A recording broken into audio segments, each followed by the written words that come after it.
कश्मीर में अहम खबर शामिल कंदासीं। पुलिस ऐं रेंजर्स की कच्चे में कार्रवाई सबब मुग़वी बाज़ियाब कराइण की दावा कई वही है। घोटकी कश्मीर कच्चे के सरहदी दंग वट पुलिस ऐं रेंजर्स जो गडियल ऑपरेशन थियो।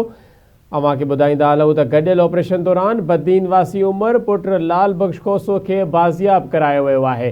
26 ॾींहं अॻु उमर खोसो औरतानी आवाज़ सरख जी कश्मीर के कच्चे में अगवा थियो हो।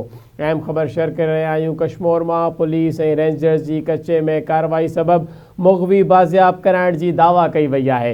घोटकी कश्मीर कच्चे के सरहदी दंग वट पुलिस ऐं रेंजर्स जो गडियल ऑपरेशन थियो। गडियल ऑपरेशन दौरान बदीन वासी उमर पुट लाल बख्श खोसो के बाज़ियाब करायो वियो आहे।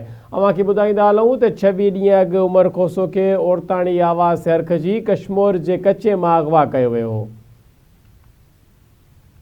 इन हवाले से वधिक तफ़सीलात मालूम क्यों था आवाज़ टीवी के रिपोर्टर अहमद अली सियाल खां। जी अहमद अली, ॿुधाइजो छा तफ़सीलात आहिनि? जी बिल्कुल, मां ॿुधायां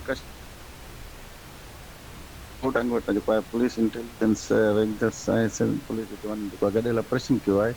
ऑपरेशन दौरान बदीन जिले वासी उमर लाल बख्श खोसो के बाज़ियाब करने की दावा कई वही है। कश्मीर पुलिस मूजिब 26 ॾींहं लाल बख्श खोसो औरताने आवाज़ से जो है बदीन में सिरके जी कश्मीर के कच्चे में अगवा थी वियो हो। जैं बाद मुग़वी जो इंटेलिजेंस बेस ते रेंजर्स सिंध रेंजर्स ऐं पुलिस कश्मीर तरफा जो है गडियल ऑपरेशन दौरान जो है कश्मीर के कच्चे में बाज़ियाब करायो वियो आहे। वारसन में जो है खुशी वरी लाइ कयो आहे। बड़ी मेहरबानी अहमद अली तफ़सीलात ॾियण जे लाइ।